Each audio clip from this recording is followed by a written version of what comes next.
Salut Camille. Salut. Salut Rodrigue. Bonjour Stéphane. Voilà, donc eh bien, on se retrouve dans votre jardin. Là, c'est la 3e vidéo réalisée sur votre jardin pour notre chaîne Éthique TV. Donc la première, on l'avait faite au tout début, à la construction des zones, et on en a fait une cet été. On vous met les liens de ces 2 vidéos en descriptif de la vidéo. Voilà, alors donc, moi je vais vous laisser parler. Rodrigue, Camille, vous nous faites une petite visite de ce jardin. Donc c'est un accompagnement que je fais avec vous en permaculture, c'est-à-dire que je vous accompagne dans le développement. Et maintenant, à vous de prendre la parole et de nous dire comment vous avez vécu cette expérience pour les bons, les côtés moins réussis. Voilà, à vous la parole. Camille, tu veux commencer? Vas-y, commence. Alors du coup, c'est une expérience assez impressionnante et enrichissante. On va peut-être du coup suivre les explications au fur et à mesure du jardin. Juste pour rappeler que là on est en pleine ville et du coup notre projet a été initialement d'aménager le jardin, et vous pouvez le voir, en fait on a eu tous les légumes finalement qui ont bien donné, et donc on a aménagé plusieurs petites parcelles avec des mélanges de plantes différentes, et finalement ça a vraiment bien donné. Donc là, les topinambours qui font plus de 3 mètres. Les topinambours, c'est assez impressionnant. Donc on va les récolter un peu plus tard, et surtout on a eu pas mal de tomates, des pieds de tomates là qu'on peut voir, et d'accord, donc il y a les courgettes, les choux, les poireaux, les chouquettes, là-bas une grosse courge. Et là, puis, une mare. Donc vraiment, c'était l'idée aussi, c'était pour apporter la vie, c'était d'intégrer une mare. Hein. Donc ça. En fait, le projet, il s'est fait au fur et à mesure. Au début, on est parti sur un projet potager, donc de faire les légumes, d'avoir l'autonomie. Ça, c'était vraiment le concept de base, mais au final, c'est beaucoup plus complexe que ça, parce que moi, j'imaginais qu'on plante une tomate, et qu'en fait, pour avoir l'autonomie, on plante 10 tomates, 10 courgettes, 10 poivrons, et puis on a l'autonomie. Mais en fait, c'est bien plus complexe que ça, parce que toutes les plantes n'ont pas la même exposition. Donc en fait, ce qui s'est passé, c'est qu'on s'est aperçu que l'autonomie, c'est pas du tout ça. C'est beaucoup plus complexe, il faut voir en fonction de la lumière. Il y a des endroits qui ont pris, il y a des endroits qui n'ont pas pris. Pour nous, ça a été une expérience d'une première année, donc on découvrait beaucoup, et ça a permis d'introduire par exemple la mare. Donc on voit le chat avec la mare, vecteur de biodiversité, hein, Stéphane, le chat, hein, d'accord. Et ça, c'était pas prévu au début, c'était ton idée, Stéphane. Et au final, ça pas. Je m'en faisais tout un monde. Je pensais que ça allait être difficile, mais on a acheté un bac en plastique sur le Bon Coin, et on l'a rempli d'eau, et on a mis une petite pompe solaire, et on a vraiment vu la différence cet été avec les oiseaux. Les oiseaux qui il y avait énormément d'oiseaux. Pourtant, vous êtes sur les bords de Marne, et c'est ce que je me suis dit, mais en fin de compte, on a pas mal de mésanges ici qui restent dans le coin et qui nous font vraiment un travail intéressant dans nos jardins, et qui sont servis de cette mare pour venir voir. Et les insectes aussi. Il y a beaucoup les insectes, les pollinisateurs, et les moustiques aussi. Et les moustiques, mais après, il y a tous les oiseaux qui mangent les moustiques.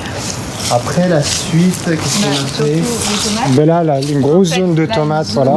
Impressionnante de tomates. C'était aussi ton idée, c'était la culture en botte de paille. Ça a énormément donné. tu t'es inspiré de Damien Decars, que je suis aussi en vidéo beaucoup. Et le résultat était super, mais par exemple là-dessus, on a eu que des tomates. On a essayé aussi les haricots, mais les haricots, on a eu le problème des gastéropodes. On s'est tout fait manger. On a mis aussi de la bourrache. Oui, voilà, il y a des gros pieds de bourrache un petit peu partout.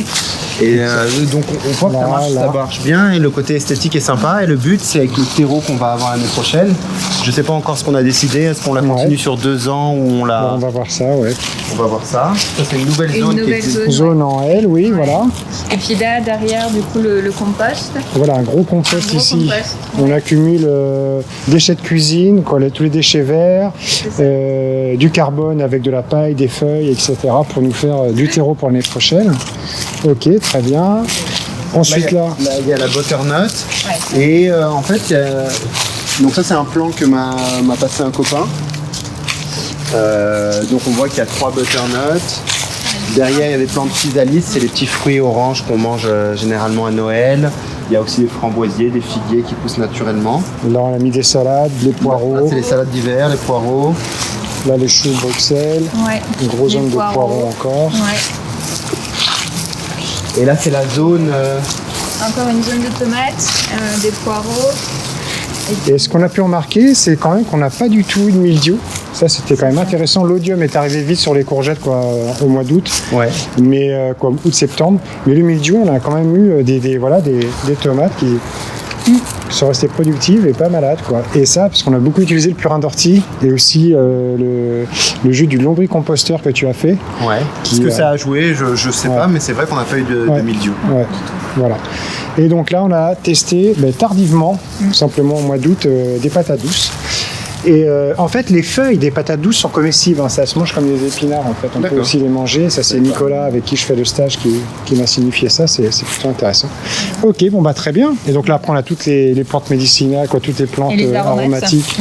Voilà. Avec la verveine. La verveine, l'herbe à curry, basilic, le thym, la lavande, la sarriette, origan, la camomille, la mélisse. Et le romarin. Voilà, très bien. Bon, et puis alors donc pour conclure, c'est quoi les projets à venir ensemble alors? Alors les projets, au début on était vraiment parti sur un projet potager et puis au final on se rend compte qu'on peut faire bien plus, c'est-à-dire que la mare, tu nous as suggéré aussi, au début on était un peu mitigé, mais maintenant je pense qu'on est motivé.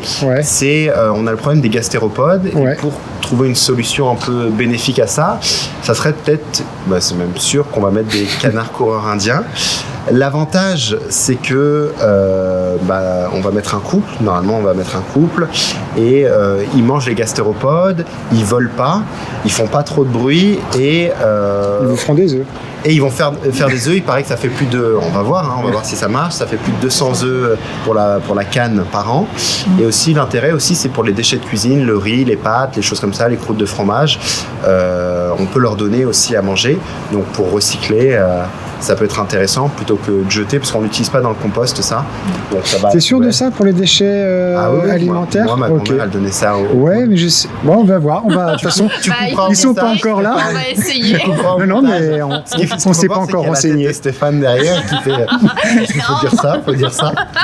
Non, mais c'est. On verra. On se renseignera. Ça fera sujet à. Mais ma grand-mère, elle donnait du riz, elle donnait des pâtes. D'accord, aux poules notamment. Et les canards, c'est pareil. Mais les canards, c'est plutôt des grains. Mais on va se renseigner. On n'est pas encore au point là-dessus. De toute façon, il faut qu'on teste. On est sur un. Et là, de toute façon, il faut faire le poulailler. Déjà, faut déjà faire. C'est la première étape. La clôture. Moi, ça va pas être très long. Et aussi, il y a le projet de la serre. Alors, la serre, voilà.